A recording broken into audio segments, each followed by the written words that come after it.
Hello everybody and welcome or welcome back to the second shelf and to another tops and flops video for the month of August. And just as a public service announcement, yes, I did manage to read 30 books in 30 days with a cheat day because I actually read the last book as I already thought I would on the 31st. But as you know, this is my cheat day, so it counts.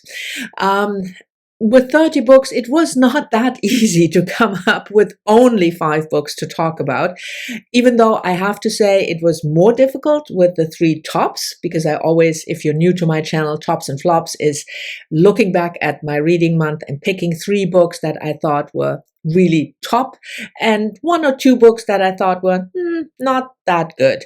You find the categories in the description box down below. But the tops was more difficult because I really read quite a lot of good books, and the flops were difficult because I didn't read that many books that would qualify for the flop.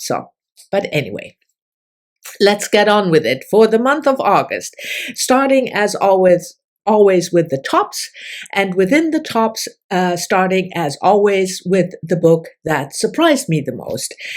And that was this collection of short stories, James Tiptree Jr., Her Smoke Grows Up Forever, published in 1990 in this compilation, this collection.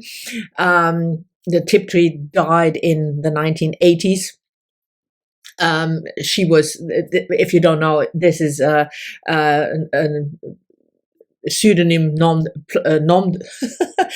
plume, nom de pen, pen name, that was the word, pen name for Alice B. Sheldon. So she used, for the longest time, she used a male pen name. She was born in 1915, and she had quite an interesting life and a career, also working for the CIA, which she didn't like. And she started publishing short stories, sci-fi short stories in the mid-1960s. So 1967 or 1968, she published her first story. But why did it? I mean, I knew about Alice B. Sheldon. I even read a biography, but quite some time ago. But I think I read maybe 1 or at the most 2 of her stories. So this was my first real encounter with Alice Sheldon. And there are 18 stories in here. Yes, 18 stories, and I read this as a buddy read together with Terri from Miss Terri B. I'll leave a link to her channel, of course, down below. But why did it surprise me? Even though I read the biography, I should have known better. But, you know, that was a long time ago. I didn't even really think about it. And I approached Alice B. Sheldon as somebody who is the generation of my grandmother. My grandmother was born in 1905, 10 years before Alice Sheldon. Her younger sister was born, my grandmother's younger sister was born in 1910, something like that. So it's that generation. That's what I thought. So I was thinking cozy sci-fi, you know, like Agatha Christie, but then sci-fi. I mean, Agatha Christie can be gritty, but you know what I mean. She's not in your face with certain topics like sexism, misogyny, oppression of women. But I completely didn't realize that, of course, she started writing just when the second wave of feminism hit. And she was an intelligent woman. So her main theme that comes back again and again and again in all the stories is the oppression of women. And she is quite in your face with it. So it's not subtle in the sense that she is trying to sugarcoat it for you. Oh no. It's violent and brutal, and time again in her stories, women are mistreated, they are raped, they are sexually assaulted, they are physically attacked in other ways. So it's quite they are bleak, the stories, and they are quite, violent and dark. And that doesn't mean that they're not good, but because of my complete wrong misconception going into it, this book definitely was a surprise for me.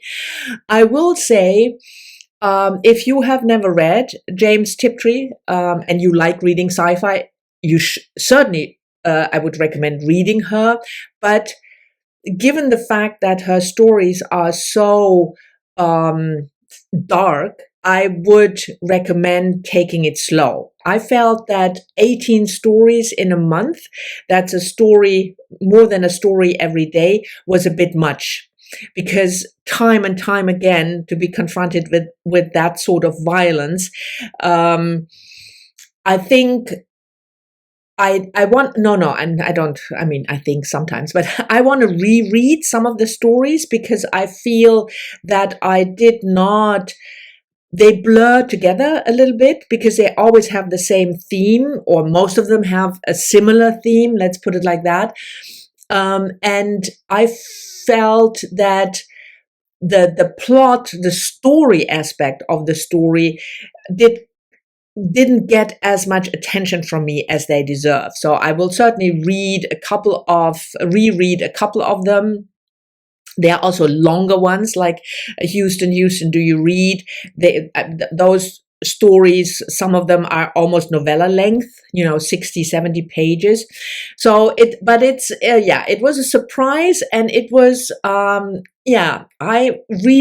wouldn't say I enjoyed the stories, but it was an experience, definitely. The next book, or the next category in the tops, is the book I thought about the most. And that was a book that I really liked. I mean, it was not my absolute all-time favorite, but it definitely made me think. And that was Factory Girls by Michelle Gallen, published last year, I think, if I'm not mistaken. And now I can't see with my glasses.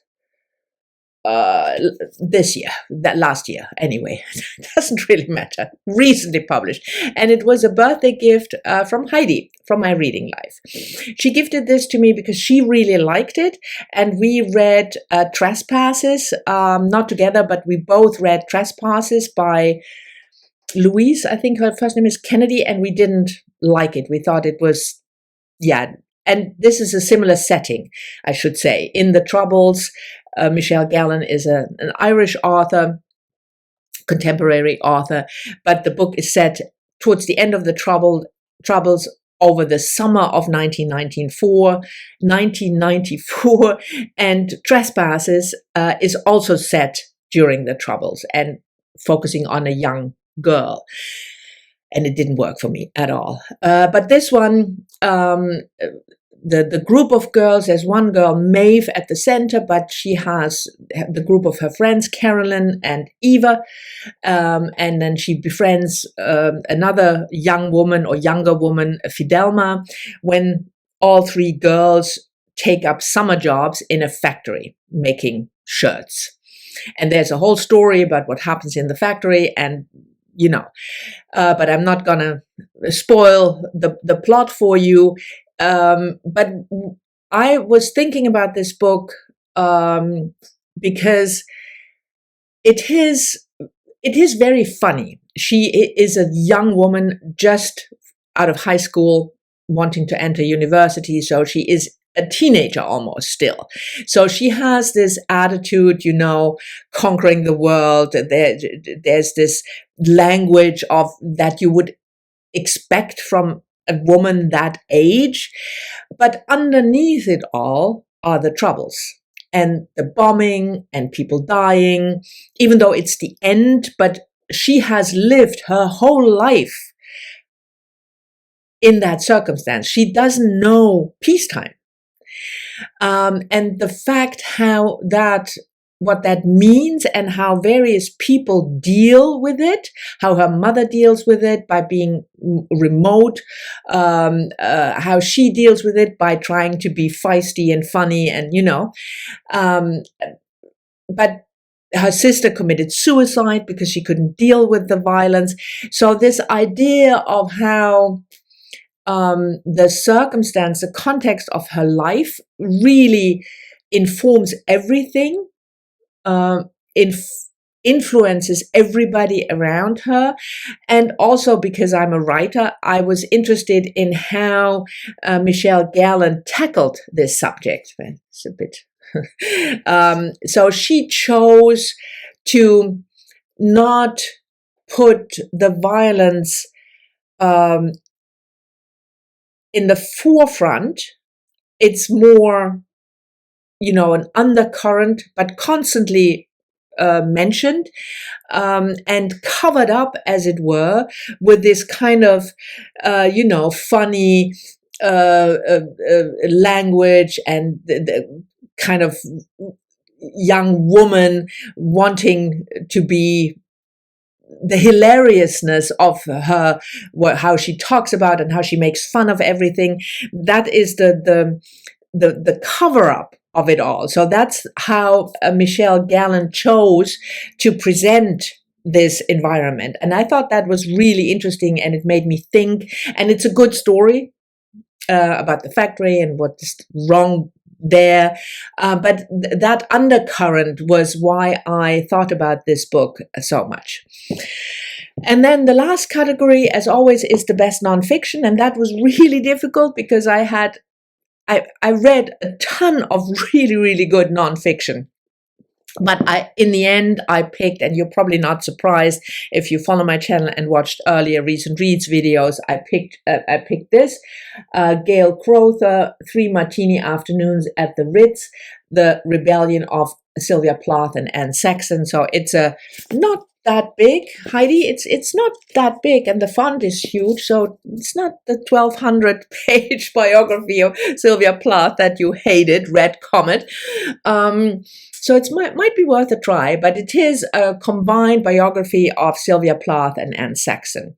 And Gail Crowther tries to compare and contrast these two women who knew each other and who had martinis at the Ritz, not looking like this, by the way. So the cover is a bit, and then she organizes this comparison in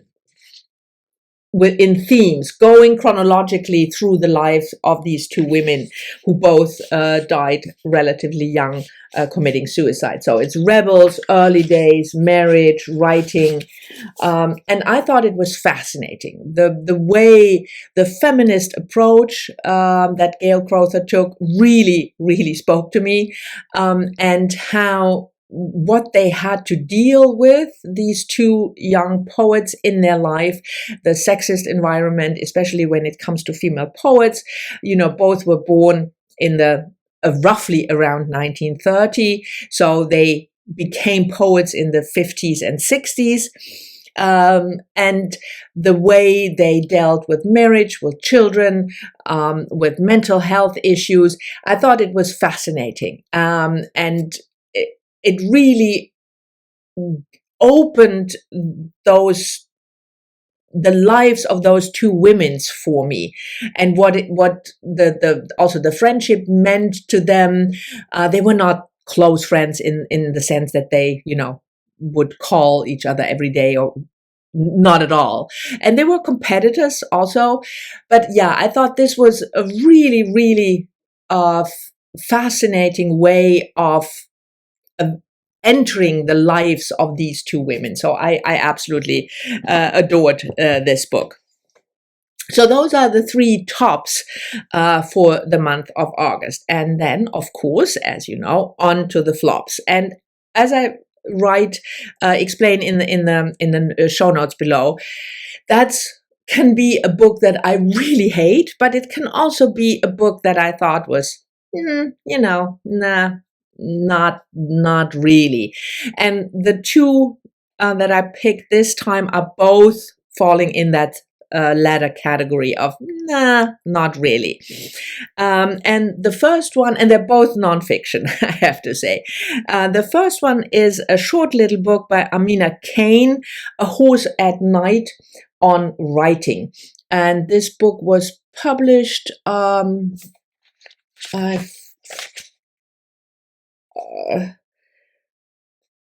2022 also, yeah, last year. So it's a relatively new one. And Amina Kane is a writer. I hadn't read her fiction, but I was interested in reading her and a book about writing. I mean, come on, you know, you know me. And then it was short, so I could read it in August. And I was just, I don't know, what can I say? I was like, after the first 2 or 3 pages, reading this with the raised eyebrow, you know, I felt it was a combination of pretentious that I really don't like that if people write about writing or reading. As at least it comes across to me as pretentious, and that's not going over well with me. And stuff that I felt she was trying to be really, you know, intellectual, highbrow, the books she's talking about, the way, it just didn't work for me. And I think the highest eyebrow were stuff like when she says something like, I write in order to know what's in my head or something. And I thought, yeah, I mean, Susan Sontag said it better like 30 years ago. I write in order to find out what I think. So it just not it. You know what I mean? Just not it. Anyway, and the other book that I have to put this away to get the at least this time, the publication date, because I want to talk a little more about the last book. That's Leila Slimani, The Scent of Flowers at Night, translated from the French by Sam Taylor. Came out in English 2023 and the French original 2021. And this book interested me because it was part of a series. I should say first, I read Leila Slimani's best-selling book. I think that's what won her the Prix Goncourt, Lullaby, about the nanny. And there were so many mistakes, lawyery mistakes of legal stuff that was just not, that I couldn't enjoy the book. I mean, yeah, I was trained as a lawyer. So if the legal stuff is just laughable, I can't get into a book. But anyway, I wanted to try more by her because I think she's an interesting writer, French, from Moroccan descent, born in Rabat, but moved to France when she was 18 or something to go to university, and she stayed there. And this book, going back long-winded, was part of a series, and the series was by publisher, my publisher, French publisher as well, Stock Edition, My Night at the Museum. So they asked 10 or 15 authors to spend a night alone in a museum. I mean, with a guard, of course, but sleep in a museum and then reflect on it. And I thought that was such an interesting idea that I picked up this one when it was translated into English. But again, it was like, no, not really. You are trying too hard. It was interesting about her father, you know, but she reflects on her childhood and her dad. But it was somebody trying too hard and not quite getting there, something like that. And also she is very much presenting herself as a feminist writer. And I would say 98 or 99.9% of the authors that she quotes in her book and that she references and that she's proud to know they're all men. And she doesn't even reflect on that. That's also a point that I would say, no, not quite. Maybe go back and think a little more. So it was just not, it was not a success. But anyway, these were my tops and flops for the month of August. Thank you very much for watching. As always, looking forward to your comments, wrapping this up before we hit 20 minutes, and I'll talk to you all soon in the next one.